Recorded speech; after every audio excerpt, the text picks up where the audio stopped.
Dear students, welcome back. यदि आप इस सीरीज को फॉलो कर रहे हैं तो आपको पता होगा ये प्रयास क्या है। यस, बिना किताब पढ़े कैसे पेपर 1 को यूजीसी नेट में हल किया जा सकता है किसी भी डोमेन में। ऑफ कोर्स मेरे अधिकतर स्टूडेंट पॉलिटिकल साइंस के हैं, बट इट डजंट मैटर। यदि आप किसी दूसरे डोमेन से दे रहे हैं तो आपका भी बहुत बहुत स्वागत है। Welcome to pol science help channel. और इस वीडियो में जो एक सीरीज है, पार्ट 2 इसका है, हम लोग इंडियन लॉजिक को देख रहे हैं। इसके पहले मैंने 4-5 जो थीम है वर्डिक दे दिया है, उसको डिस्क्रिप्शन में या अदर आप खोज सकते हैं। So let us begin. Paper 1 Indian logic part 2, जिसमें हम लोग कोशिश कर रहे हैं 2019 और 2018 के जो प्रश्न है, 5-5 मतलब 15 क्वेश्चन को हम लोग डिस्कस करेंगे, उसको सॉल्यूशन देखेंगे, एनालाइज करेंगे, उससे लेसन लर्न करेंगे, उससे सीखेंगे कि आगे कैसे उससे हेल्प हो सकता है आने वाले जो अभी 11 तारीख को एग्जाम है उसको हल करने में। So let us begin. Syllabus देखें तो बहुत क्यूरियस है, क्योंकि यहां तक देखिए इंडियन लॉजिक नहीं आता है और यहां से इंडियन लॉजिक है। अब आपने पिछला यदि वीडियो देखा होगा तो ऑलमोस्ट ऑल क्वेश्चन जो है इस पोर्शन से थे, इंडियन लॉजिक एंड प्रमाणा एंड ऑल स्ट्रक्चर। और अभी जो आप यहां देखेंगे, अभी 2019-18 क्वेश्चन, वो ऑलमोस्ट सारे क्वेश्चन यहां से हैं। इसका मतलब क्या है डियर स्टूडेंट? इसका मायने यह है कि क्वेश्चन अब जो है वो लॉजिकल रीजनिंग से शिफ्ट होकर इंडियन लॉजिक पे आ रही है। आपके लिए लेसन ये है कि ज्यादा फोकस आप इंडियन लॉजिक पे कीजिए। ये जो मैं 15 क्वेश्चन सॉल्व कर रहा हूं, इससे कम आने की संभावना है, और जो इंडियन लॉजिक के मैंने 15 क्वेश्चन कल के वीडियो में सॉल्व किए थे, उधर से ज्यादा दिख रहा है आने की संभावना है। ये एक क्यूरियस शिफ्ट है क्वेश्चन पूछने में। चलिए इसके साथ हम लोग शुरू करते हैं, लेकिन ये ऐसा भी हो सकता है कि इस बार फिर लौट करके लॉजिकल रीजनिंग पे क्वेश्चन आने लगे तो आप बोलेंगे सर ने ऐसा कहा था, इसलिए दोनों को पढ़ लीजिए। लेकिन शिफ्ट, मोमेंटम शिफ्ट हो गई है इंडियन लॉजिक की तरफ। इससे पहले कि हम लोग क्वेश्चन आंसर का करें दौर शुरू, कुछ जो सामान्य जानकारी है, क्योंकि ये थोड़ा डिफरेंट है जो फर्स्ट वीडियो मैंने बनाया था उससे थोड़ा सा अलग है, क्योंकि इसमें इंडियन लॉजिक कम है और इसमें जो एरिस्टोटल का जो सैलोगिज्म है, इसको एरिस्टोटलियन इन्फरेंशियल साइलोगिज्म बोलते हैं, जो एरिस्टोटल ने दिया था। आप एरिस्टोटल को जानते हैं, मास्टर साइंटिस्ट। तो उन्होंने जो दिया था कि कैसे आप लॉजिकल आर्गुमेंट कर सकते हैं, major premises, minor premises and conclusion.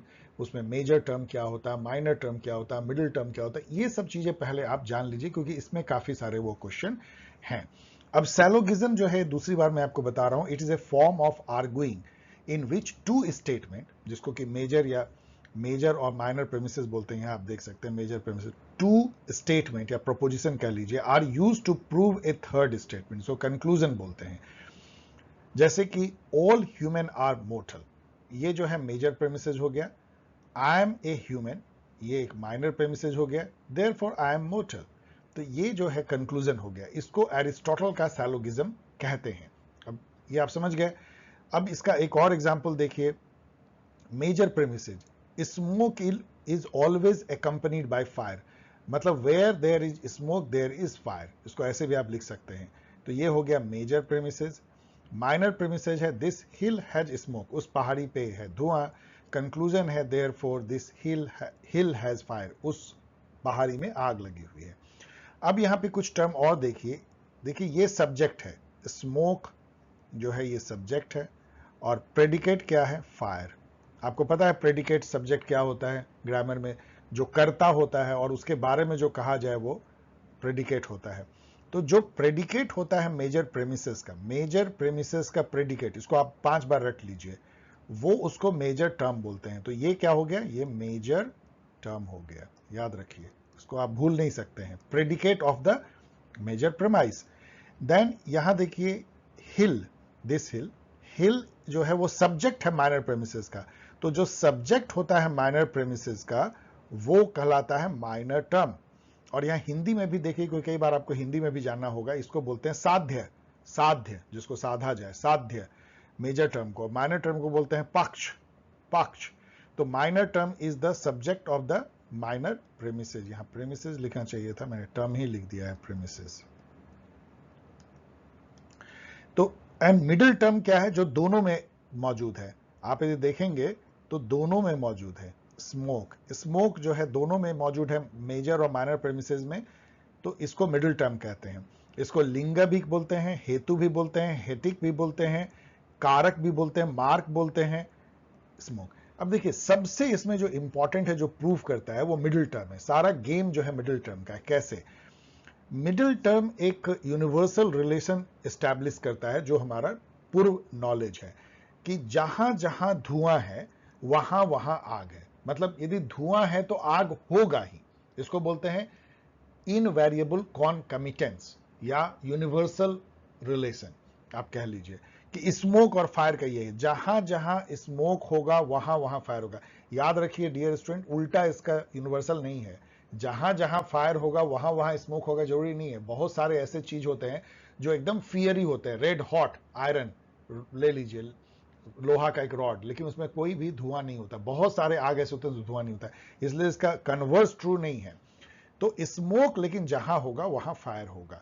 तो यही चीज प्रूफ करता है। और चूंकि उस हिल को में स्मोक है, इसलिए कंक्लूजन हो गया कि उस हिल में फायर है। आप ध्यान रखिए कि जो स्मोक जो मिडिल टर्म है, वो मेजर माइनर प्रेमिसेस दोनों में तो आता है, लेकिन यहां पे देखिए कि वो कंक्लूजन में गायब हो जाता है, कंक्लूजन में नहीं आता है। ये बात भी याद रखिएगा, कंक्लूजन में नहीं आता है। देन ओके, सो ये चीजों को आप एकदम ठीक से एक बार फिर से रट लीजिए कि major premises, minor premises, conclusion. Major premises का जो प्रेडिकेट होता है वो मेजर टर्म होता है। माइनर प्रेमिसेस का जो सब्जेक्ट होता है वो माइनर टर्म होता है, जिसको पक्षा बोलते हैं। मेजर टर्म को साध्य बोलते हैं। मिडिल टर्म वो होता है जो मेजर प्रेमिसेस, माइनर प्रेमिसेस दोनों में कॉमन होता है, वो कंक्लूजन में गायब हो जाता है। और मिडिल टर्म ही जो है वो मार्क है, वो प्रूव है, रीजन है जो प्रूव करता है, लाइक दैट। ओके, यहां पे थोड़ा सा ये ज्यादा यहां पे एक्सप्लेन नहीं करेंगे। एरिस्टोटल के सैलोगिज्म में 3 ही स्टेटमेंट होते हैं, मेजर, माइनर, कंक्लूजन।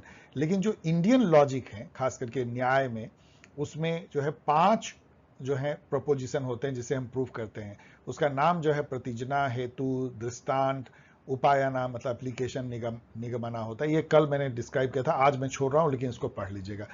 3 वर्सेस 5। और इसको ये भी जान लीजिए कि इस 5 को 3 में कन्वर्ट किया जा सकता है। अब आगे बढ़ते हैं। अब दूसरा जो मैं आपको बताना चाहता हूं, एक तरह से पढ़ा रहा हूं, तब हम लोग क्वेश्चन आंसर देखेंगे, वो है वेन डायग्राम। देखिए वेन डायग्राम का बहुत जगह यूज होता है, सेट थ्योरी में होता है, मैथमेटिक्स में होता है, लॉजिक में होता है, कई जगह। अब यहां लॉजिक में कैसे यूज होता है, देखिए 4 टाइप के जो हैं कैटेगोरिकल प्रपोजिशन होते हैं। मतलब 4 टाइप के प्रपोजिशन आपको जानना है, ये जरूर जानना है एरिस्टोटेलियन सिस्टम में। आगे देखेंगे क्यों। पहला होता है ए टाइप प्रपोजिशन, बस याद कर लीजिए ए टाइप। ए टाइप क्या है, जिसमें कि ऑल लगा होगा, एवरी लगा होगा, इच लगा होगा, मतलब कि वो ये कहता है सभी, ऑल, यूनिवर्सल। तो ऑल मैन आर मोर्टल। अब इसका वेन डायग्राम देखिए कैसे बनता है। वेन डायग्राम गोले से बनता है, याद रखिए, गोला। तो वेन डायग्राम कैसे बनेगा, ऑल मैन आर मोर्टल। हमने पहले एक बड़ा गोला बनाया, ये बड़ा गोला को हमने कर दिया मोर्टल। इसके अंदर एक छोटा गोला बनाया, वो हो गया मैन। तो ये मैन जो है, सभी मैन। अब देखिए छोटा गोला जो है वो सेट है सभी मैन का। जितने मैन है, चूंकि इस बड़े गोले मोर्टल के अंदर है, तो ऑल मैन आर मोर्टल, इसको इस तरह से दर्शाते हैं। आप समझ गए होंगे, और गौर से देखिए। अब यहां है no man is immortal. Just इसका एक तरह समझिए कि इनवर्स है, कॉन्ट्रेरी है ये, नो मैन इज इमोर्टल। तो इसको कैसे दिखाएंगे। अब मैन जो है एक अलग गोला है, मैन या मैन जो भी कर लीजिए, और एक दूसरा गोला है, वो है मोर्टल। इन दोनों में कोई भी कॉमन नहीं है। एकदम ऐसे एक लाइन बताता है कि दोनों एकदम अलग अलग हैं, म्यूचुअली एक्सक्लूसिव हैं। इसको है नो मैन इज मोर्टल, मतलब कोई भी मैन जो है मोर्टल नहीं है। अब देखिए इसको बोलते हैं ई टाइप ऑफ प्रपोजिशन। सब रट लीजिए केवल, ए टाइप, ई टाइप, नो जिसमें लगा होगा, नो मतलब कि एकदम निगेट करता है। और ये है ऑल, जस्ट उल्टा है उसका।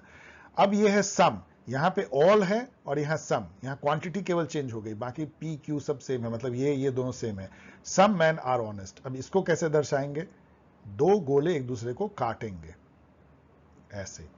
ये हो गया मैन का गोला और ये हो गया मोर्टल का गोला। ये दोनों में कट रहा है, ये कॉमन है। इसका मतलब क्या है कि कुछ मैन जो है, सम मैन आर ऑनेस्ट, ऐसा मैंने लिखा है, सॉरी, इसको आप मिटा दीजिए, इसको आप ऑनेस्ट रख लीजिए। तो सम मैन आर ऑनेस्ट, तो आप देखेंगे कि इसमें कुछ गोले में कॉमन है।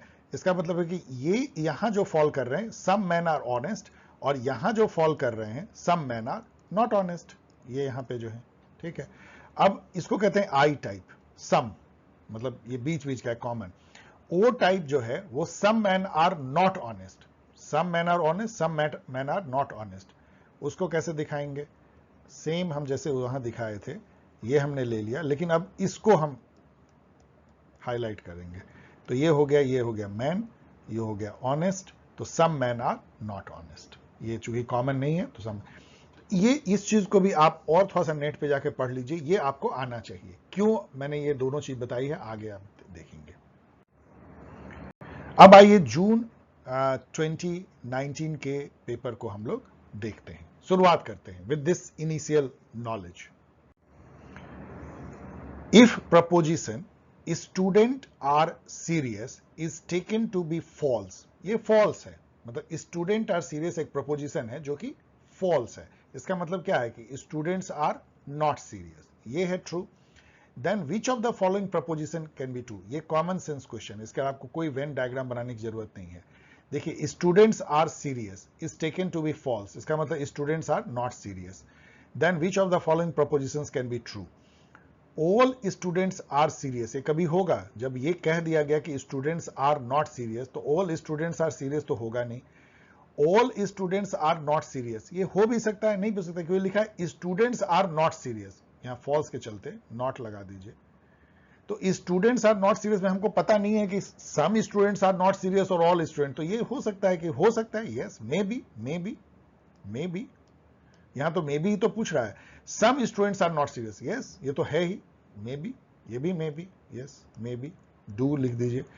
सम serious ones are not student, ये तो इस तरह का उल्टा तो कोई प्रूफ नहीं हो रहा है, इसका मतलब बी और सी जो है दोनों प्रूव होगा।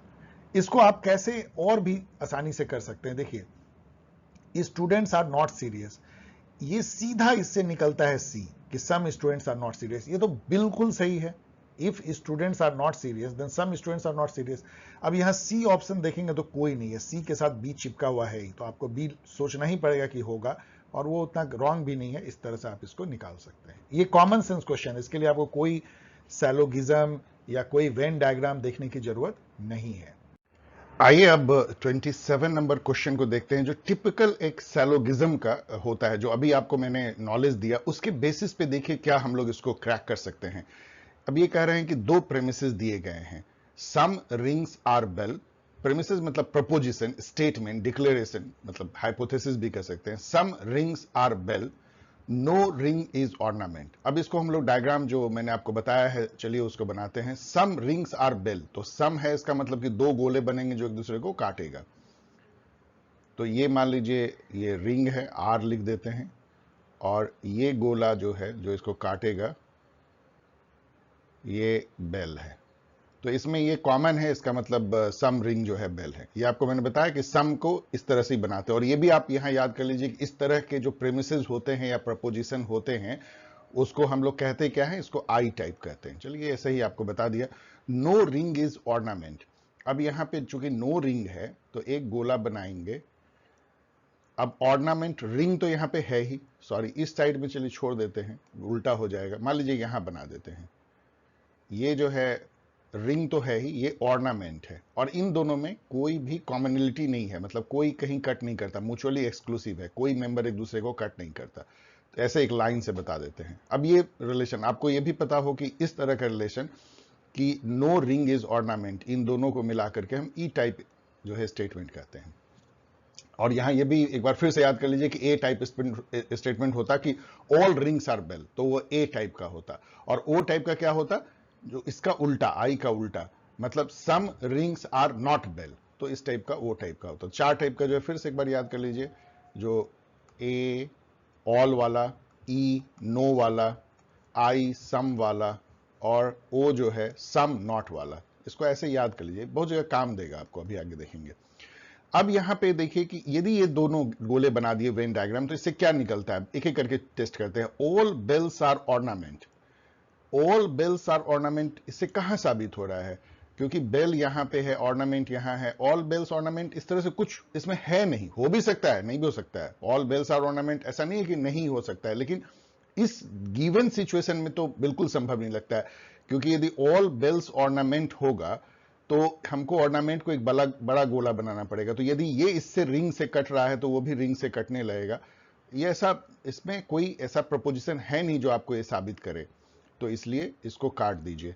सम ऑर्नामेंट्स आर नॉट बेल, ये भी इससे कोई, जब जब ये साबित नहीं होता कि all bells are ornament, some ornaments are bell, कुछ पता नहीं चलता, क्योंकि ये गोले और इसका रिलेशन तो दिया हुआ है ऑर्नामेंट और रिंग का, लेकिन बेल और ऑर्नामेंट का कोई रिलेशन इसमें नहीं दिया हुआ है, आप कुछ भी गेस कर सकते हैं, इसलिए ये कोई इससे निकल के नहीं आता है। नो रिंग इज बेल, अब देखिए ये कहता है कि नो, थर्ड को चलिए देखते हैं, नो रिंग इज बेल।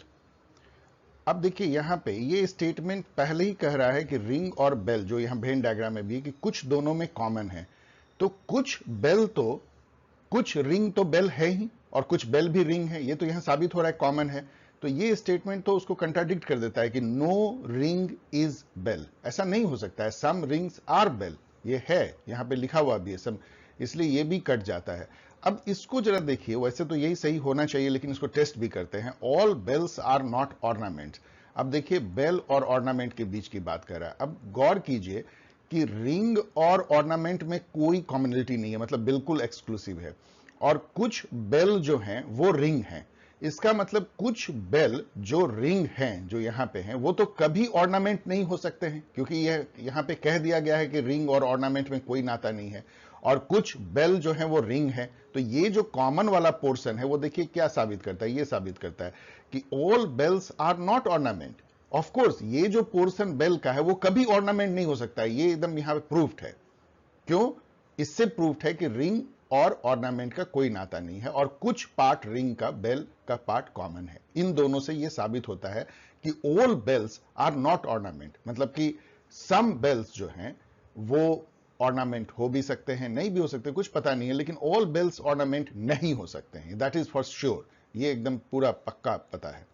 तो इस तरीके से आपको कंफ्यूजिंग लग सकता है, लेकिन मेरी सलाह होगी कि आप 5-10 इस तरह के क्वेश्चन नेट पे बिखरे हुए हैं, इसको देख लीजिए, आपका दूर हो जाएगा। वेन डायग्राम यदि आप बनाना सीख जाएंगे तो आपका दूर हो जाएगा। डेफिनेटिव क्या आ रहा है उस पे जाइए, जैसे ये सब हो सकता है, नहीं भी हो सकता है, जो डेफिनेटिव आ रहा है केवल एक आ रहा है, एक ही आ रहा है, और डेफिनेटिव जो नहीं हो सकता वो यहां आ रहा है कि नहीं हो सकता। इन दोनों में होता है नहीं होता है, आप उससे अंदाज नहीं लगा सकते। अब यहां एक इस क्वेश्चन में आपको एक काफी सारी जानकारी आपको लेने पड़ेंगे, अगेन एरिस्टोटल पिक्चर में आता है। अब यहां देखिए क्वेश्चन क्या पूछ रहा है, when subject and predicate of both the premises is same but they differ in quality as well as quantity, it is known as which type of relation. अब ये रिलेशन जो है पूछा जा रहा है आपका, जो प्रपोजिशंस का जो रिलेशन होता है, दो प्रपोजिशन दिए हुए हैं, उसका रिलेशन या तो सबअल्टर्न हो सकता है, या कॉन्ट्रेरी हो सकता है, कॉन्ट्राडिक्टरी हो सकता है, सब कॉन्ट्रेरी हो सकता है, ऐसा हो सकता है। अब ये एरिस्टोटल का स्क्वायर ऑफ अपोजिशन कहते हैं, ये बहुत फेमस है, नेट पे आपको हर जगह लिखा मिलेगा, और आप आसानी से इसको समझ भी सकते हैं 5-10 मिनट में। यहां भी चलिए हम लोग कुछ मिनट इस पे खर्च करते हैं, क्योंकि ये समझना है आपके लिए जरूरी। अब यहां पे देखिए, ये ए टाइप स्टेटमेंट है, पहला जो कॉर्नर पे ए टाइप स्टेटमेंट आपको पता है, यहां ऑल भी हो सकता था, ऑल एस इज पी, मतलब ऑल डॉग्स आर कैट, कुछ भी कर लीजिए, all man are mortal, like that. तो एवरी एस इज पी या all S is P, A type statement है। इसका जो उल्टा है, कॉन्ट्रेरी, एक तरह से उल्टा कहिए, वो है no S is P, E type statement. आपको याद है ई टाइप स्टेटमेंट मतलब कि no dog is cat, like that, तो वो नो एस पी। अब गौर कीजिए कि इसमें एस और पी जो है, जो दोनों जो प्रेमिसेस में जो सब्जेक्ट एंड प्रेडिकेट हैं, S is subject, P is predicate, दोनों सेम है, गौर कीजिए, सब में सेम है, ये ध्यान रखिएगा, सब में सेम है, केवल क्वांटिटी या क्वालिटी जो है वो अलग अलग हो रही है। यहां पे देखिए क्या है, ऑल और यहां पे नो, तो इसका मतलब है कि पूरी तरीके से जो है वो क्वांटिटी जो है वो चेंज हो गई, इनफैक्ट मतलब क्वालिटी यहां चेंज होगी। क्वांटिटी क्या, ऑल एस इज पी और नो एस इज पी, मतलब कि बिल्कुल उस क्वालिटी को रिवर्स कर रहा है। जो यहां पे quality all dogs are cat, यहां नो डॉग्स इज कैट, तो यहां पूरा क्वालिटी जो है वो बदल गया, उसका गुण बदल गया डॉग के, वो कैट नहीं है। यहां पे यदि आप आइए एवरी एस इज पी और सम एस इज पी, तो केवल क्वांटिटी का फर्क है, गौर कीजिए, केवल क्वांटिटी का फर्क है।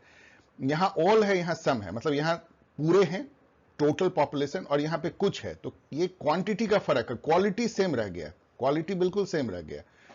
अब ये कंट्राडिक्शंस में देखिए क्या होता है, ये जो डायगोनल होता है ये कंट्राडिक्शन होता है। जब ए से हम आई में आते हैं, मतलब आई स्टेटमेंट क्या है, सम एस इज पी। अब आप समझ गए होंगे आई क्यों मैं आपको जोर दे रहा था, ओ होता है some S is not P. अब इसको गोले में यदि बनाएं तो आपको फिर से एक बता दें कि ऑल एस इज पी, तो एस को छोटा गोला बनाएंगे और एक बड़ा गोला, ये ऑल एस पी हो जाएगा। नो एस पी कैसे दिखाएंगे, एक एस और एक पी, दोनों में कोई कॉमन नहीं। सम एस पी को जो है दो गोले से दिखाएंगे, ये एस होगा ये पी होगा, दोनों में कॉमन होगा। और सम एस नॉट पी को कैसे दिखाएंगे, फिर एक गोला बनाएंगे और जो कॉमन नहीं होगा वो होगा। तो इस तरीके से, तो अब हम लोग देखिए रिलेशन देख रहे हैं इस स्क्वायर, एरिस्टोटल के इस स्क्वायर में। जो यहां पे जो ए स्टेटमेंट जब ये ई स्टेटमेंट में कन्वर्ट होता है, तो आप गौर कीजिए कि इसमें यहां नो है, इसका गुण बदल जाता है, मतलब कि क्वालिटी बदल जाता है। क्वांटिटी तो क्या, नो मतलब there is no quantity, quantity कुछ है नहीं यहां पे, तो यहां पे केवल क्वालिटी बदलता है। गौर कीजिए, आप क्यू से कह सकते हैं क्वालिटी, चलिए क्वालिटी पूरा लिखना पड़ेगा क्योंकि क्वांटिटी है। यहां से यहां आते हुए क्वांटिटी बदलता है, ध्यान रखिए, शॉर्ट में लिखा मैंने क्यू टी वाई।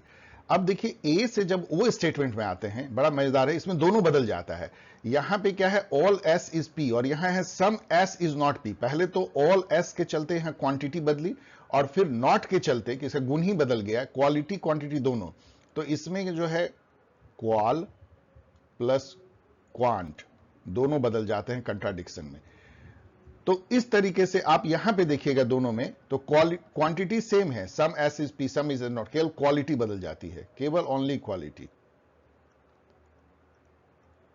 क्वाल। तो इस तरह से आप जो है इसको देख सकते हैं। यही टेबल में मैंने यहां लिखा है कि जब सबअल्टर्न रिलेशन होता है ए से आई में, इसको सबअल्टर्न कहते हैं, और ई से ओ में भी सबअल्टर्न कहते हैं, तो दोनों में सेम सब्जेक्ट प्रेडिकेट तो होता है लेकिन क्वांटिटी बदल जाती है, केवल क्वांटिटी में फर्क होता है। कंट्राडिक्टरी जब हम डायगोनल लेते हैं ए ओ या ई आई, तो इसमें जो है क्या होता है, सब्जेक्ट प्रेडिकेट तो सेम है लेकिन क्वालिटी क्वांटिटी दोनों बदल जाती है। गौर कीजिए, आप यहां नो से यहां पे सम, नो एस इज पी, इसका क्वालिटी यहां पे अलग था, यहां क्वांटिटी भी अलग हुई, क्वालिटी क्वांटिटी दोनों बदल जाता है। इस डायगोनल में तो एकदम बिल्कुल ज्यादा क्लियर है, ऑल एस इज पी, यहां सम हो गया, क्वांटिटी बदल गई, अब नॉट पी हो गया, क्वालिटी बदल गई, क्वालिटी क्वांटिटी दोनों बदल गई। और सब जो कॉन्ट्रेरी होती है इसमें केवल जो है क्वालिटी बदलती है, केवल क्वालिटी बदलती है, और यही जो है कॉन्ट्रेरी में भी होती है, क्वालिटी बदल जाती है। अब यदि इतना आपको नॉलेज है, इसको और 5 बार देख लीजिए डियर स्टूडेंट, थोड़ा सा आपको कंफ्यूजन शुरू में हो सकता है लेकिन वेरी पॉपुलर ये नॉलेज है लॉजिक में। तो यदि ऐसा है तो यहां बोल रहा है कि when subject and predicate of both the premises is same, ये तो होगा ही, but they differ in quality as well as quantity. तो जैसे ही क्वालिटी क्वांटिटी दोनों डिफर करे तो हम लोग क्या कहेंगे, यस, कंट्राडिक्टरी। यदि केवल हमारा क्वांटिटी चेंज होता तो क्या होता, सबअल्टर्न। यदि केवल हमारा क्वालिटी चेंज होता तो क्या होता, कॉन्ट्रेरी या सब कॉन्ट्रेरी। ध्यान रखिएगा। नेक्स्ट क्वेश्चन देखिए, identify the reasoning in the following argument. अब ये जो है बहुत आसान क्वेश्चन है, इसमें हम लोग तुरंत कर सकते हैं। Method of teaching in the classroom can be compared, अब ये जो वर्ड दे दे compare to architectural plan of a building, तो ये चूंकि कंपेयर से जब हम करते हैं, उपमाना है, आपको याद है, एनालॉजिकल या कंपेरेटिव, कंपैरिजन, तो ये जो है एनालॉजिकल है या एनालॉजिकल है ये। अब यहां पे देखिए इंडक्टिव जो है, इंडक्टिव मेथड क्या होती है, आप पहले जो है इंपेरिकल फैक्ट्स ऑब्जर्वेशन करके डेटा इंफॉर्मेशन गैदर करते हैं, पहले उसका पैटर्न ढूंढते हैं, क्लासिफाई करते हैं, कैटेगराइज करते हैं, इसमें कुछ ढूंढते कि क्या कुछ निकल के कोई थीम आ रहा है, क्या कोई पैटर्न आ रहा है, कोई हम प्रूव कर सकते हैं, और फिर वो एक हाइपोथेसिस बनाते हैं इस डेटा और इसके बेसिस पे जो आपको दिखता है, और फिर उसको फर्दर टेस्ट करके जो है आप थ्योरी बनाते हैं। इसको बॉटम अप अप्रोच कहते हैं, इंपेरिकल अप्रोच कहते हैं। डिडक्टिव जो है ऊपर से ही शुरू करते हैं, मतलब हम अपने एब्स्ट्रैक्ट नॉलेज से, ज्ञान से, प्रीवियस नॉलेज से, ट्रांसडेंटल नॉलेज से हम पहले एक हाइपोथेसिस दे देते हैं कि ये है, या कोई पहले का न्यूटन का लॉ से ले लिया, कोई थ्योरी से ले लिया, और फिर उसके बाद हम डेटा के बेसिस पे इसको हम टेस्ट करते हैं, नीचे आते हैं, डेटा ऑब्जर्वेशन लेते हैं और टेस्ट करते हैं, रिग्रेस टेस्टिंग करते हैं, लॉजिकली टेस्ट करते हैं कि ये सही है कि नहीं, और फिर हाइपोथेसिस प्रूव करते हैं। ये टॉप डाउन अप्रोच है डिडक्टिव। डिडक्टिव अप्रोच प्लेटो टाइप का समझिए, पहले ही आइडियल स्टेट को आपने सोच लिया। और इंपेरिकल आप एरिस्टोटल का देखिए कि पहले उसने बहुत सारे 158 कंट्री का कॉन्स्टिट्यूशन को अध्ययन किया और फिर तब उसको कैटेगराइज किया, क्लासिफाई किया और तब थ्योरी निकाला। वो जो है इंडक्टिव है। हाइपोथेटिकल तो डे इन डे आउट जो लॉजिक में किया जाता है, पहले आप एक हाइपोथेसिस डिक्लेयर करते हैं, वो भी डिडक्टिव ही होता है। हाइपोथेसिस डिक्लेयर करते हैं और फिर रिसर्च में आगे बढ़ते हैं, डेटा गैदर करते हैं और टेस्ट करते हैं। इसको हाइपोथेटिको डिडक्टिव टेस्ट भी कह सकते हैं। तो हाइपोथेटिकल मतलब हाइपोथेसिस के थ्रू टेस्टिंग, मतलब आगे बढ़ना, रिसर्च करना या थ्योरी बिल्ड करना। The proposition all birds are cows is equivalent to which of the following proposition? तो पहले तो आप ये बना लीजिए, all birds are cows। I hope कि आप इस तरह का बना सकते हैं। बर्ड है ये, और ये बड़ा गोला जो है काउ है। तो चूंकि सारे बर्ड इस बड़े गोले के अंदर, इसका मतलब ऑल बर्ड्स आर क्रो। और आपको अभी तक याद होना चाहिए कि ए टाइप स्टेटमेंट है, ऑल स्टेटमेंट है ये। अब इसमें से कौन कौन इससे इन्फर हो सकता है? Infer some cows are birds. यदि आप ये गोले को देखिए तो इस जगह जो काउ फॉल कर रहे हैं, ये वाला, वो तो बर्ड होगा ना, क्योंकि छोटा गोला के अंदर कुछ तो काउ फॉल करेगा, तो ये सही है। Some cows are not non birds. अब ये घुमा के डबल निगेटिव है। Some cows are not non birds कहने का मतलब कि सम कॉज आर बर्ड्स, सीधा। तो ये तो सेम स्टेटमेंट है, दोनों ये एक ही स्टेटमेंट है। सम बर्ड्स आर कॉ, ये तो है ही। जब ऑल बर्ड्स कॉ होगा तो सम बर्ड कॉ तो होगा ही ना, इसमें कहने की बात है ही नहीं। और यहां तक आते आते आपको ये पता लग गया होगा कि ऑल सही होगा, क्योंकि जब 3 सही हो गया और यहां कोई 3 नहीं है, 4 है, इसका मतलब ये तो सही होगा ही बाय ऑप्शन, आपके ऑप्शन देख करके। तो लेकिन यहां देखिए, मेनी बर्ड्स आर कॉज, जब ऑल बर्ड्स कॉ हैं तो मेनी बर्ड्स तो कॉ होंगे ही ना, इसलिए ये बिल्कुल सही, आसान है ये। एक बार आप ये गोला बनाना सीख जाते हैं, जिसको हम वेन डायग्राम कहते हैं, तो आप आसानी से, फिर से एक बार आपको याद दिला दें, ये ऑल है। यदि हम आई स्टेटमेंट का कैसे बनाएंगे? जो 2 आई स्टेटमेंट होते हैं, यस, 2 गोले आपस में कटेंगे लाइक दिस, है ना, यही पे काउ और बर्ड होता। हम ओ स्टेटमेंट कैसे बनाएंगे? इसी का ओ स्टेटमेंट बन जाएगा converse, same, some cow are not bird, तो ये वाला हो जाता। अब ये पोर्शन, और इसका हम याद कीजिए, जो दूसरा स्टेटमेंट ई स्टेटमेंट, जो उल्टा स्टेटमेंट होता है, यहां होता काउ, यहां होता बर्ड, काउ बर्ड, कोई नाता नहीं। तो ये चारों को हमेशा याद रखिए, आपका काफी सारा सैलोगिज्म का क्वेश्चन बन जाएगा। अब आइए दिसंबर 2019, प्लीज अलाउ मी कि अब हम लोग थोड़ा तेजी से आगे बढ़ सकते हैं, काफी हम लोगों ने ग्राउंड कवर कर लिया है। फायर इज कोल्ड, नहीं आगे नहीं बढ़ पाएंगे क्योंकि हेतु आभास में तो पूरी धस जाएंगे। आप नेट पे देख सकते हैं कि 1 घंटे का वीडियो हम लोग कुछ मिनट में इसको खत्म करने की कोशिश करेंगे। बेसिकली चलिए पहले आपको यही बता दें कि ये पूरा क्वेश्चन हेतु आभास का है। हेतु आभास को हिंदी में, इंग्लिश में देखिए कैसे लिखते हैं, हेतुआभास। यदि इसको आप प्लस करेंगे तो संधि विच्छेद हो जाएगा, हेतुआभास हो जाएगा। एनीवे, हेतु जो है पहले समझिए क्या होता है, क्वेश्चन को भी मत पढ़िए। हेतु जो है वो मिडिल टर्म को कहते हैं, मैंने आपको बताया, उसको लिंगा भी बोलते हैं, मार्क भी बोलते हैं। वही चिन्ह है, वही है जो बेसिकली मिडिल टर्म जो है जान है, वही प्रूफ करता है आपके कंक्लूजन को। जैसे देखिए यहां क्या है, फिर से एक बार देखिए, जैसे मान लीजिए ये है कि मेजर प्रेमिसेज है ऑल सब्सटेंस इज कोल्ड, मत जाइए इस पे कि ये झूठ है सही है, ऑल सब्सटेंस इज कोल्ड।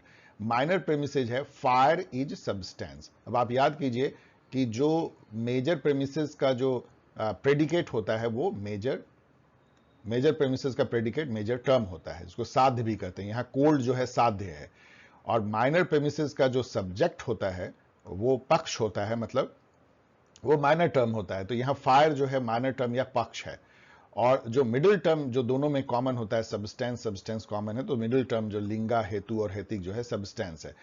अब क्या होता है ना कि ये जो मिडिल टर्म है वही यहां प्रूफ कर रहा है, आप गौर कीजिए, ऑल सब्सटेंस इज कोल्ड। तो ये जो है, ये जो साध्य है उसका मिडिल टर्म से एक यूनिवर्सल नाता है, मतलब कि ऑल सब्सटेंस इज कोल्ड, ये एक यूनिवर्सल ट्रूथ है कि कोई सब्सटेंस होगा कोल्ड होगा, इसके अनुसार। ऑफ कोर्स ये ऐसे सच नहीं है, ऑल सब्सटेंस इज कोल्ड। तो जब मिडिल टर्म का साध्य के साथ में एक यूनिवर्सल रिलेशन होता है तब प्रूफ होता है। और माइनर प्रेमिसेस जो है वो इसमें फायर एक ऑब्जेक्ट है जहां पे कि सारा गेम हो रहा है, जिसके बारे में हम निकालना चाह रहे हैं, वो जो है माइनर पक्ष कहलाता है, जो लोकस है एक्टिविटी का जो प्रूफ हो रहा है। फायर के बारे में तो प्रूफ कर रहे हैं हम लोग। अब फायर इज ए सब्सटेंस, अब मिडिल टर्म का एक नाता होता है फायर से, इसको पक्षधर्मिता बोलते हैं। मतलब कि मिडिल टर्म का क्या नाता है माइनर टर्म्स के से, मतलब ये सब्सटेंस है, ये उसका गुण है कि फायर सब्सटेंस है, इसलिए धर्मिता बोलते हैं, पक्षधर्मिता। और कंक्लूजन क्या निकला कि ऑल सब्सटेंस इज कोल्ड और फायर इज सब्सटेंस। इसको अलग कर दीजिए, सब्सटेंस को गायब कर दीजिए, तो क्या निकला, fire is cold, fire is cold minor term, और यहां पे निकला मेजर टर्म। तो माइनर टर्म मेजर टर्म मिल करके जो है वो बन गया कंक्लूजन। तो मिडिल टर्म का सारा गेम है जो अपने को विलुप्त करके, अपने को वो नष्ट कर देता है, लेकिन वो प्रूव कर देता है मेजर टर्म और माइनर टर्म के बीच के रिलेशन को। अब यदि इसमें दोष हो, मतलब जो मिडिल टर्म या तो कंट्राडिक्टरी हो या एब्सेंट हो या भ्रामक हो, या वो नहीं प्रूव कर पा रहा है, उसका यूनिवर्सल लॉजिक बन ही नहीं रहा है, जैसे यहां नहीं बन रहा है ऑल सब्सटेंस इज कोल्ड, ऐसा नहीं बनता है, तो उसको हेतु आभास बोलते हैं, मतलब हेतु दोष बोलते हैं, या फॉल्ट बोलते हैं, रीजनिंग में फॉल्ट बोलते हैं। आभास मतलब कि आपको हो रहा है आभास, लेकिन वो मिडिल टर्म है नहीं जो उसको काम करना चाहिए। अब यहां पे देखिए, इतना जानने के बाद देखिए यहां पे, लेकिन और थोड़ा जानिए, चलिए और थोड़ा जानिए, क्योंकि इस टेबल को भी जानना जरूरी होगा इस क्वेश्चन को सॉल्व करने के लिए, इस तरह के कई क्वेश्चन को सॉल्व करने के लिए जो आता है। अब यहां पे देखिए, मैंने कुछ जो है यहां पे पहले ही प्रेमिसेस दे दिए हैं, और यहां पे ध्यान दीजिएगा कि ये प्रेमिसेस जो है ना इस तरह के फॉर्म में नहीं है, मेजर माइनर कंक्लूजन नहीं है, ये थोड़ा सा जंबल्ड है, लेकिन इसको आप 3 में बदल सकते हैं। जैसे कि आपको यहां पे आइए, fire is cold because it is substance, ये एक लाइन में दिया हुआ है, इसमें सब तीनों टर्म है, इसको मैंने 3 टर्म में यहां कैसे बदला। Fire is cold because it is substance, मैंने इसका मेजर प्रेमिसेस लिख दिया ऑल सब्सटेंस इज कोल्ड, एक यूनिवर्सल रिलेशन। माइनर प्रेमिसेस दिया fire is substance, and conclusion दिया fire is, therefore fire is cold. इन तीनों को मिला के आप कह सकते हैं कि fire is cold because it is a substance. Same way यहां पे सेंटेंसेस लिखी हुई, इसको 3 पार्ट में ऑलवेज आप तोड़ सकते हैं, मेजर माइनर कंक्लूजन। अब आइए, पहला जो दोष है वो सभ्य विकार है, विकार मतलब दोष होता है, आपको पता है, सभ्य विकार। तो ये है hill is smoky because it has fire. ये जो विकार है, आप गौर कीजिए, ये यूनिवर्सल रिलेशन क्या है। पहला जो मेजर प्रेमिसेस आएगा कि जहां जहां फायर है वहां वहां स्मोक है, where there is fire there is smoke, तभी ये प्रूफ हो सकता है। चूंकि हिल पे जो है, चूंकि हिल पे फायर है, अब आएगा कि हिल पे फायर है, इसीलिए हिल जो है वो स्मोकी है। आपने प्रूफ किया कि वहां फायर है तो वहां स्मोक है, मतलब आप 3 लाइन में इसको लिख सकते हैं। अब फिर से देखिए मैंने कैसे 3 लाइन में तोड़ा कि जहां जहां फायर है वहां वहां स्मोक है, पहला मेजर प्रेमिसेस। हिल पे फायर है, इसीलिए हिल जो है स्मोकी है। लेकिन क्या यह सही है? यह कहता है कि ऐसा सही नहीं है, क्योंकि ये इनकंसिस्टेंट इर्रेगुलर मिडिल टर्म है। यहां जो मिडिल टर्म स्मोक है उसका जो नाता है फायर से वो इर्रेगुलर है, वो रेगुलर नहीं है। दोनों ही हो सकता है, फायर यदि आग है तो स्मोक हो भी सकता है और नहीं भी हो सकता है। आपको मैंने बहुत एग्जांपल दिया है कि आयरन, रेड हॉट आयरन है, वो उस पर कोई स्मोक नहीं है लेकिन फायर है। ऐसा बहुत सारा फायर होता है, इसमें स्मोक नहीं होता है। तो ये इर्रेगुलर मिडिल टर्म है जिसका कि नाता जो है जो मेजर टर्म से, मेजर टर्म यहां पे जो है फायर है, उससे उसका नाता इर्रेगुलर है, वो रेगुलर नहीं है, यूनिवर्सल ट्रूथ नहीं है। उल्टा यूनिवर्सल ट्रूथ है कि जहां जहां स्मोक होगा वहां वहां फायर होगा, वो एकदम यूनिवर्सल है। ऐसा कोई अपवाद अभी तक हम लोगों को पता नहीं है कि धुआं हो और आग ना हो। लेकिन आग हो तो हर जगह धुआं होगा, ये यूनिवर्सल नहीं है, ये इरेगुलर है, रेगुलर नहीं है, इनवेरिएबल नहीं है। तो इसको बोलते हैं इरेगुलर मिडिल टर्म या सव्य विकारा। अब यहां पे जो ये लाइन मैंने दिया है, ये सब स्टैंडर्ड है, मत सोचिए कि आपको कोई भी लाइन दे देगा, यही लाइन सब एग्जाम में आता है, इसलिए बहुत आसान हो जाता है। जहां भी आप देखेंगे hill is smoky because it is has fire, तो आप समझिए कि सब विकारा है, मतलब इनकंसिस्टेंट इरेगुलर मिडिल टर्म है, उसका नाता यूनिवर्सल नहीं है फायर से। Sound is eternal because it is an effect, यहां पे भी लिखा जाता है बिकॉज इट इज प्रोड्यूस्ड, ये दोनों ही लाइन, यही लाइन आएगा आपको। तो इसको विरुद्ध बोलते हैं, विरुद्ध मतलब आप जानते हैं अगेंस्ट हो गया, कंट्राडिक्टरी मिडिल है। कंट्राडिक्टरी मिडिल क्यों है कि मिडिल टर्म कंट्राडिक्ट और oppose the very proposition it is trying to prove. अब यहां पे जो मिडिल टर्म है आप देखिए वो क्या है, वो है इटर्नल, है ना। इसको भी आप 3 लाइन में तोड़ सकते हैं। कैसे तोड़ सकते हैं, इसको भी ऐसे तोड़ सकते हैं। आप पहला मेजर प्रेमिसेस लिखेंगे, effect are eternal, all effect are eternal. उसका सेकेंड लाइन में क्या देंगे कि sound is an effect, therefore sound is eternal.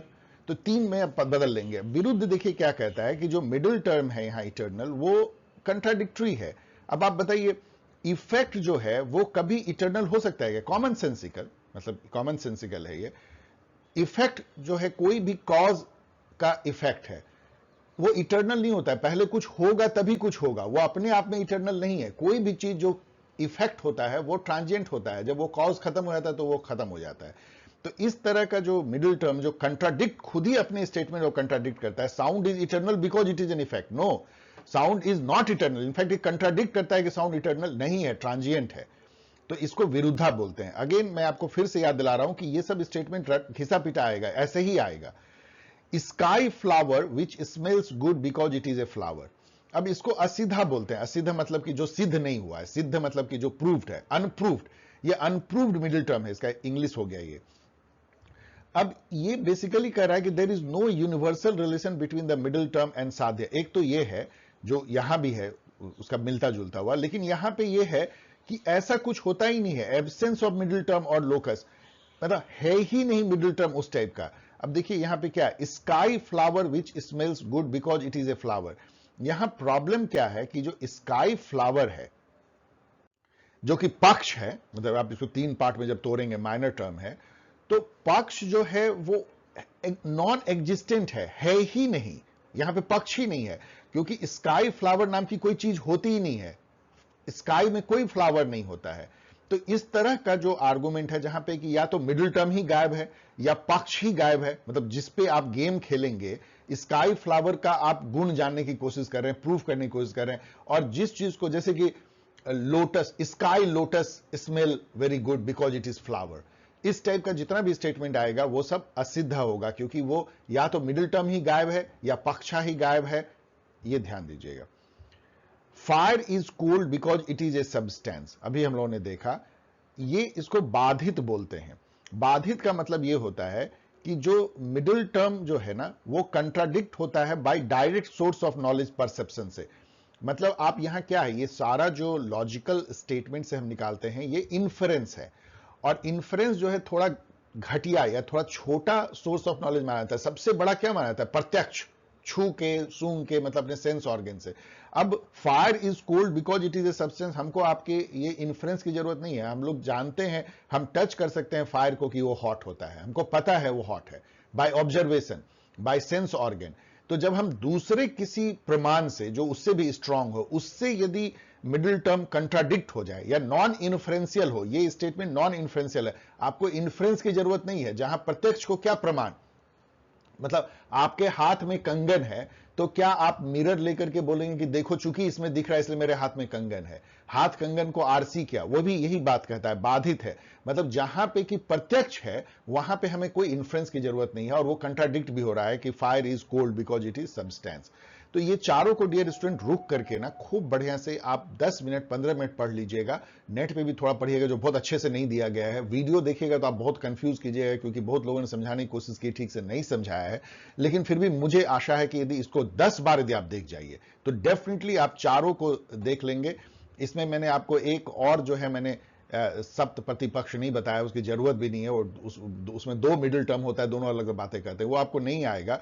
तो ये चार यदि आप हेतु आभास को जान लेते हैं, समझ लेते हैं और अभ्यास कर लेते हैं तो आप कर लेंगे। अब यहां लौट के आइए, fire is cold because it is a substance. अब तक आप समझ गए होंगे कि ये प्रत्यक्ष से हम इसको जान सकते हैं, तो ये क्या है, बाधित है। मतलब यहां पे जो है नॉन इन्फ्रेंशियल कंट्राडिक्टेड मिडिल टर्म है, नॉन इन्फ्रेंशियल कंट्राडिक्टेड मिडिल टर्म, बाधित। सिद्ध एक असिद्ध, सॉरी यहां गलत ऐसे लिखा, असिद्ध। असिद्धा आप जानते हैं क्या है, स्काई फ्लावर, स्काई लोटस, इस टाइप की चीजें जो कि नॉन एग्जिस्टेंट है, वो जो है असिद्ध है। विरुद्ध जो है कंट्राडिक्ट करता है कि sound is eternal because it is effect, एकदम कंट्राडिक्ट करता है, अपनी ही बात को कंट्राडिक्ट करता है विरुद्ध जो है। और सभ्य विकार जो है, सभ्य विकार यूनिवर्सल रिलेशन नहीं है कि जहां जहां फायर होगा वहां वहां स्मोक होगा, नो, इस टाइप का रिलेशन नहीं है, ये इर्रेगुलर मिडिल टर्म कहलाता है। तो आप, आई होप कि, जबकि ये सबसे डिफिकल्ट आपको मेरे अनुसार से टॉपिक लग सकता है, लेकिन मुझे आशा है कि इसको भी आप क्रैक कर सकते हैं, थोड़ा यदि आपका लक साथ दिया, इसी में से कोई स्टेटमेंट आया तो। अब आइए, which one of the following statement is correct with reference to a deductive argument. Very very easy, ये सब क्वेश्चन आसान है, लड्डू लपक लीजिएगा।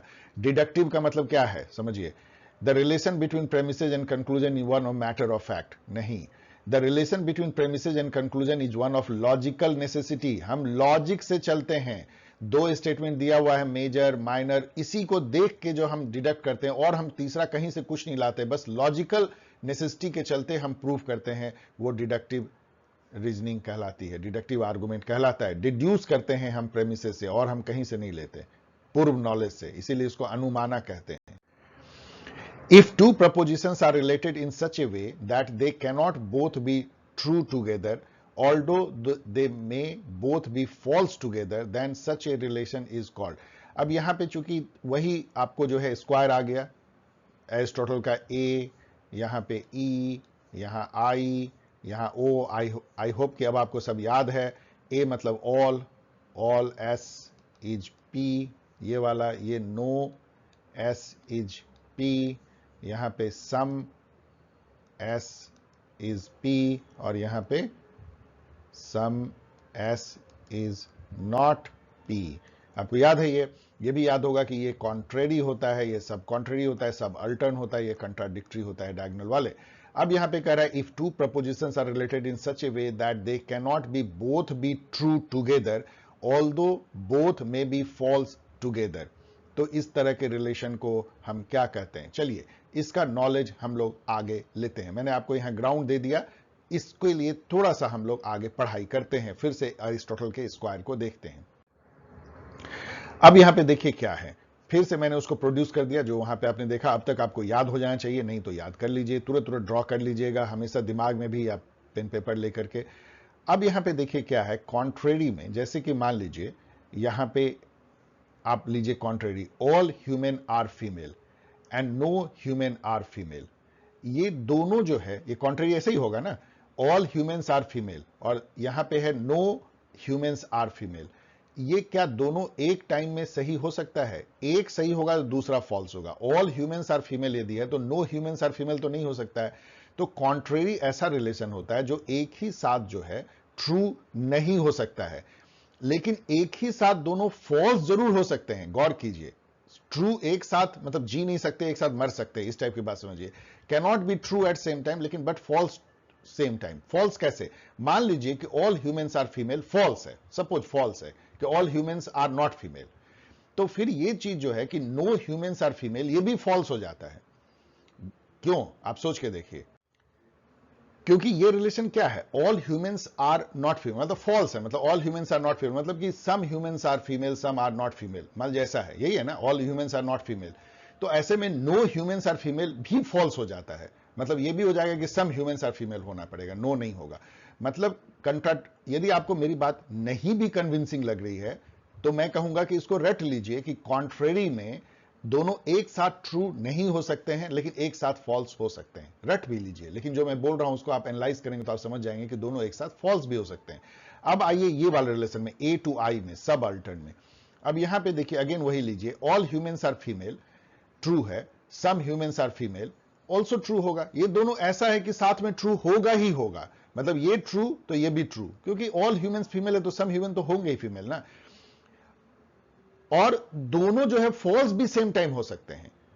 यदि हम कहते हैं कि all humans are not female, तो दूसरा जो है नो ह्यूमंस इज फीमेल, ये भी इस चीज को काट दीजिए। आप यहां पे समझिए कि ये दोनों एक साथ फॉल्स भी हो सकते हैं। जैसे कि मान लीजिए ये फॉल्स है, ऑल ह्यूमंस आर फीमेल, तो all humans are not female, इसका मतलब क्या है, some humans are not female.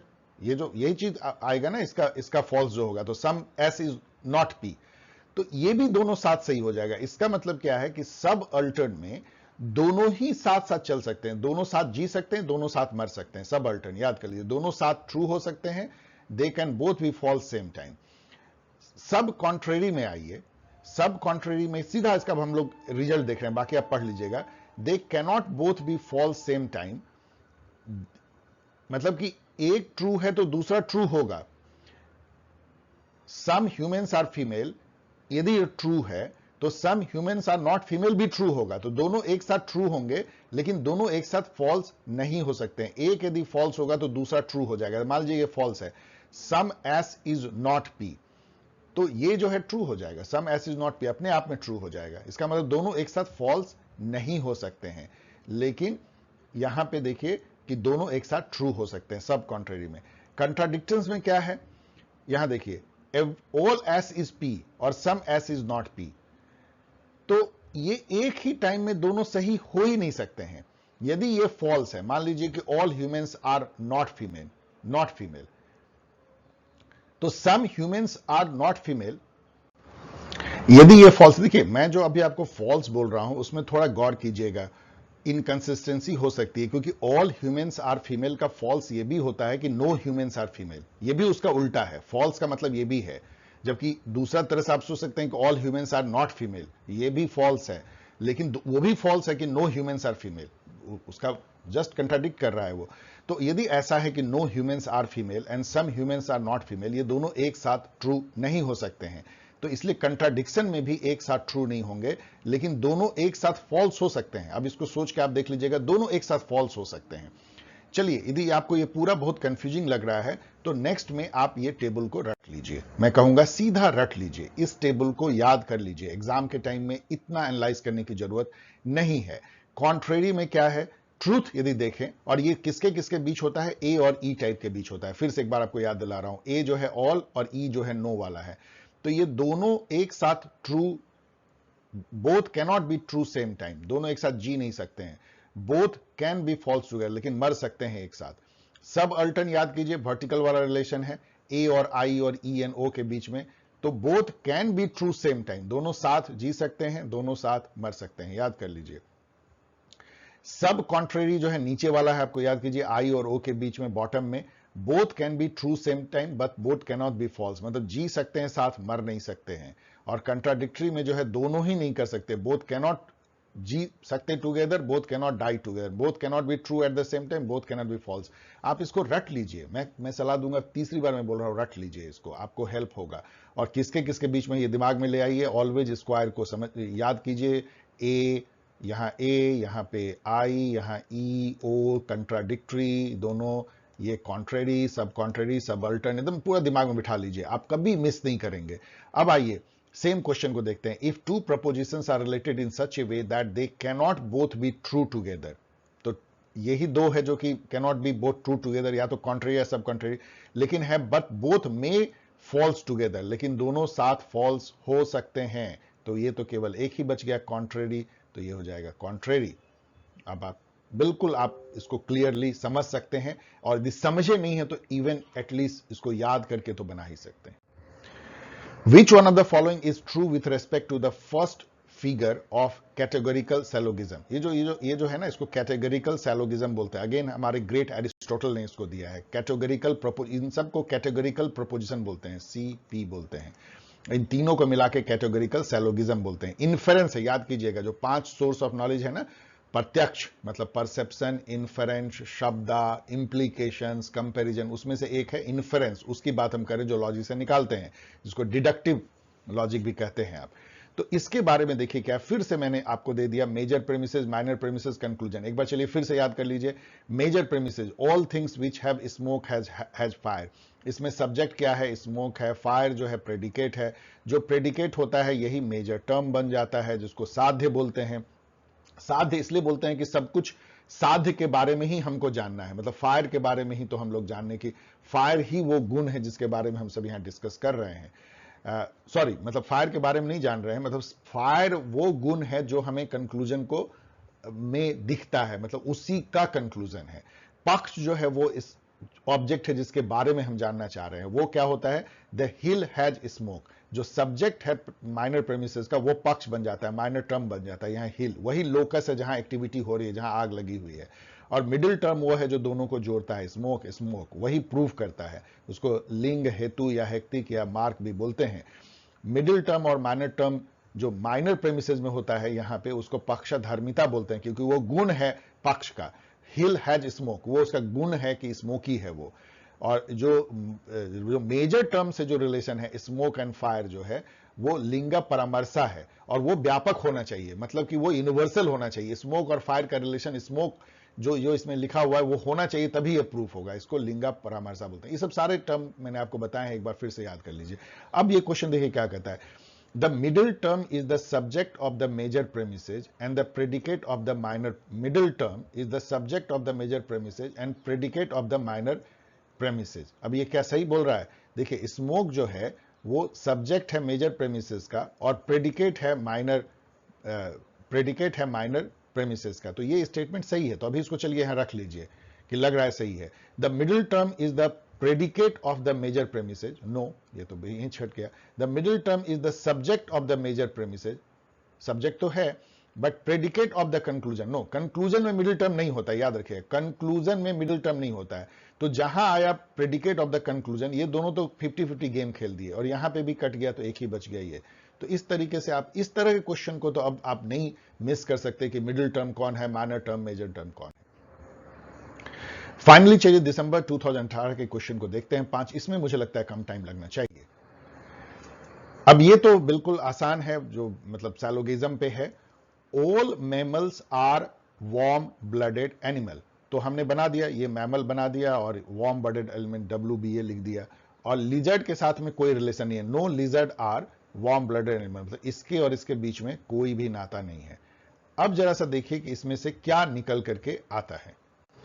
First को टेस्ट करते हैं, नो लिजर्ड आर मैमल। अब देखिए ये इस गोले और इस गोले के बीच का रिलेशन बोल रहा है, मैमल यहां है, और ध्यान दीजिए कि सारे मैमल जो हैं वार्म ब्लडेड एनिमल हैं, इसके अंदर घुसे हुए हैं, और ये खुद कह रहा है कि इन दोनों में कोई नाता नहीं है। यदि इन दोनों में कोई नाता नहीं है, तो ये जो अंदर में मैमल के अंदर है, जो कि वार्म ब्लडेड एनिमल भी है, उनका भी कोई नाता लिजार्ड से नहीं होगा। मतलब आप यदि अलग गोला बनाए तो ऐसे बना सकते हैं, यहां मैमल है और यहां लिजार्ड है, और दोनों में कोई नाता नहीं है। यदि कोई नाता नहीं है तो no lizard are mammal and no mammal are lizard, दोनों ही सही है। तो ये बिल्कुल सही हो गया। सम लिजार्ड्स आर नॉट मैमल। अब ये देखिए, नो लिजार्ड आर मैमल है, तो सम लिजार्ड्स आर नॉट मैमल का क्या मतलब है? इसका मतलब है कि सम लिजार्ड्स आर मैमल, तभी ये सही है ना। Some lizards are not mammal, some lizards are mammal, मतलब some lizards are not mammal जो है, जिसको आप ओ टाइप स्टेटमेंट है, वो ये इंडिकेट करता है कि सम लिजार्ड्स आर मैमल। ऐसा भी हो सकता है, लेकिन इसकी कोई संभावना नहीं, कि दोनों में कोई नाता नहीं है, इसलिए सम लिजार्ड्स आर नॉट मैमल का मतलब ही नहीं। तब ये ऐसा होता, ऐसा, ये वाला, ये नाता नहीं होता। तो ये जो है नहीं होगा। No warm blooded animal are lizard, ये तो एकदम सही है, ये तो दोनों उल्टा है ना। मतलब कोई भी लिजार्ड वार्म ब्लडेड एनिमल नहीं है, और ना ही कोई वार्म ब्लडेड एनिमल लिजार्ड है, क्योंकि दोनों में कोई नाता नहीं है। तो ये भी सही है।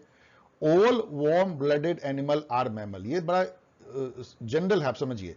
यहां है कि all mammal are warm blooded animal, उसका उल्टा सही नहीं होगा, क्योंकि यहां पे जो मैमल फॉल कर रहे हैं इस इलाके में, वो सॉरी, यहां पे जो वार्म ब्लडेड एनिमल फॉल कर रहे हैं इस छोटे गोले के बाहर, वो थोड़े मैमल हैं। मैमल और लिजार्ड में केवल इतना ही कॉमनलिटी है, और बहुत सारे वार्म ब्लडेड एनिमल हैं जो मैमल नहीं है, इसलिए all warm blooded animal are not mammal, ये गलत है। इनफैक्ट जो बड़ा गोला में होता है उसमें कुछ ही पार्ट आएगा, हाँ, छोटे गोले का सारा मेंबर जरूर बड़े गोले के अंदर है। तो इसीलिए 1 और 3 इसका जो है सही है। इस तरह के रिलेशन को आप वेन डायग्राम से बिल्कुल अच्छे से निकाल सकते हैं। अब ये फिर एकदम वही क्वेश्चन आ गया, सेम क्वेश्चन। अब यहां देखिए, यदि पहले जो आपको मैंने इतना डिटेल में पढ़ाया दिया, आपने उसको याद किया हुआ, इसलिए मैंने वो टेबल फिर से दे दिया। तो आपको पता है ये क्या कह रहा है, among the following there are two statements which cannot be true together but can be false together, मतलब साथ जी नहीं सकते, साथ मर सकते। अब यहां पे देखिए एक ही वो है contrary, both cannot be true same time but can be false together, क्योंकि बाकी में आप देख लीजिए लाल और ब्लू का कोई कॉम्बिनेशन नहीं है, ये दोनों में जो है ट्रू नहीं हो सकते, दोनों फॉल्स भी नहीं हो सकते, और यहां पे तो ये दोनों ट्रू हो सकते, लेकिन दोनों में फॉल्स का एक में हो सकते, एक में नहीं हो सकते। आप इसको याद कर लीजिए, इसका मतलब है वो कॉन्ट्रेरी जो है रिलेशन इसमें ढूंढना है। कॉन्ट्रेरी क्या होता है? All S P no S P, तो all bats are mammal and no bats are mammal, मतलब कि ए और ई वाला रिलेशन ढूंढना है। तो और ये यहां पे ए में है और डी में है, तो इसलिए ये सही होगा। डियर स्टूडेंट, इसका ऑफिशियल आंसर जो है बी और सी है, ये मेरे अनुसार से गलत है, इस पे चैलेंज किया गया होगा। आप खुद भी चेक कर सकते हैं जो भी मैंने आपको नॉलेज दिया है उससे। Which of the following statements are correct with regard to the truth and validity in logical reasoning? ये क्वेश्चन कॉमन सेंस क्वेश्चन है, इसके लिए आपको कोई और नॉलेज की जरूरत नहीं है, क्योंकि देखिए ट्रूथ या फॉल्सिटी जो है वो एट्रीब्यूट है प्रपोजिशंस का। जो अभी हमने देखा ना, प्रपोजिशन ट्रू हो सकता है, फॉल्स हो सकता है। अब यहां पे देखिए दो, ध्यान से समझिए, ये एरिस्टोटल कहते हैं, एक है कि प्रपोजिशन की ऑल बर्ड आर कैट। अब ये इसमें यदि आप मीनिंग पे जाइएगा रियल लाइफ में तो ये एब्सर्ड है। तो एरिस्टोटल कहते हैं कि दो टाइप का प्रपोजिशन होता है, एक जो कि जिसका मीनिंग को आप इंपोर्ट नहीं कर सकते हैं दूसरी जगह, वो केवल उस लॉजिक में वैलिड है, और दूसरा जहां इंपोर्ट कर सकते हैं। इसलिए आप कॉशियस रहिएगा कि ऑल बर्ड आर कैट जो है ये भी लॉजिकली सही है, लेकिन उसको इंपोर्ट मीनिंग को नहीं कर सकते। तो वो ट्रूथ है या फॉल्स है, ये उस प्रपोजिशन का ही अपना प्रॉपर्टी है। ये मतलब कि ये कोई आर्गुमेंट का प्रॉपर्टी नहीं है, कंक्लूजन का प्रॉपर्टी नहीं है। लेकिन वैलिडिटी या इनवैलिडिटी जो है वो आर्गुमेंट वैलिड या इनवैलिड होता है, प्रपोजिशन वैलिड इनवैलिड नहीं, ट्रूथ या फॉल्स हो सकता है। इसीलिए truth and falsity are attribute of individual proposition and validity and invalidity are attributes of argument. ये एकदम बिल्कुल अच्छी तरह याद भी कर लीजिए, तो ये ए एंड डी होगा। Among the following, which one of the argument is rooted in empirical investigation? आपको पता है, एकदम सीधा पता होगा कि ये इंडक्टिव होता है। डिडक्टिव जो है रैशनल थॉट या अदर वर्ल्डली ट्रांसडेंटल थॉट से निकलता है। इम्प्लीकेटिव तो आप समझ सकते हैं, मतलब आप सर्कमस्टांशियल साक्ष्य से निकलता है। An English woman lecturing American on semicolon is little like American lecturing the French on sausage। ये तो बिल्कुल कंपैरिजन है, एनालॉगी है, तो एनालॉजिकल है। ये दूसरी बार ऐसा पूछा जा रहा है, आप ध्यान दीजिए। डिडक्टिव इंडक्टिव है तो पहले भी आपको बता चुके हैं, तो एनालॉजिकल आपको कितना सेव करता है, आसान आसान क्वेश्चन पूछते हैं इससे। सो ओके डियर स्टूडेंट, आपको ये वीडियो थोड़ा क्लिष्ट लगा होगा, हो सकता है, और इसकी तैयारी में भी मुझे जो है काफी ज्यादा पढ़ना पड़ा, और मैं भी बीच में कंफ्यूज हुआ हूं, क्योंकि जिस तरह से टेक्स्ट को लिखा गया है नेट पे और या किताबों में वो बहुत क्लियर नहीं है, क्योंकि हिंदी खास करके हेतु आभास जो है वो, लेकिन कुछ चीजें बहुत ही क्लियर है। लाइक एरिस्टोटल का जो स्क्वायर है वो बहुत ही क्लियर है, और जो इस तरह की रीजनिंग जो है ना, एनालॉजिकल, डिडक्टिव, इंडक्टिव, इसका प्रॉपर्टी बहुत ही क्लियर है, एंड जो वेन डायग्राम है वो बहुत ही क्लियर है। ये चीजें जो है हेतु आभास में, इसलिए मैंने कहा कि आप उसको रट लीजिए। जो रिलेशन जो होता है कॉन्ट्ररी नेदर, उसकी प्रॉपर्टी बहुत ही क्लियर है, लेकिन फिर भी उसको रट लीजिए। आई होप कि इस वीडियो को 4-5 बार आप देखेंगे तो आप डेफिनेटली पिछले वीडियो को मिला करके आप 80% जरूर क्रैक कर देंगे, मतलब 5 में से 3 या 4 क्वेश्चन आप क्रैक कर देंगे, सबसे डिफिकल्ट पोर्शन का। ओके, यदि ये वीडियो पसंद आया हो तो प्लीज शेयर करें, सब्सक्राइब करें, कमेंट करें। इस तरीके से आप मुझसे सवाल पूछ सकते हैं, मैं जवाब देने की भरसक कोशिश करूंगा। और यदि अभी तक आपने एग्जाम गाइड नहीं लिया है यूजीसी नेट का, तो यहां पे जाके ले लीजिए, बेस्ट रिसोर्स आपके लिए अवेलेबल है। ओके, यदि मौका मिला तो एक और वीडियो लेकर के आएंगे जिसमें कि हम लोग और दूर तक चलेंगे। अब हम लोग 2017, 16 और 15 इन सब के क्वेश्चन, 15-20 क्वेश्चन देखते हैं वो कैसा दिखता है। आप एक बात ध्यान दीजिए, लास्ट में बात कर रहा हूं कि फोकस शिफ्ट हो रहा है। इस पेपर में आपने बहुत सारे लॉजिकल रीजनिंग, एरिस्टोटल का स्क्वायर और वेन डायग्राम देखा, जबकि वो सब ऑलमोस्ट खत्म हो गए हैं अभी रिसेंट के पेपर में, जो इंडियन लॉजिक पे चला गया, जो पार्ट 1 में मैंने दिया। कॉशियस रहिएगा इस बात पे।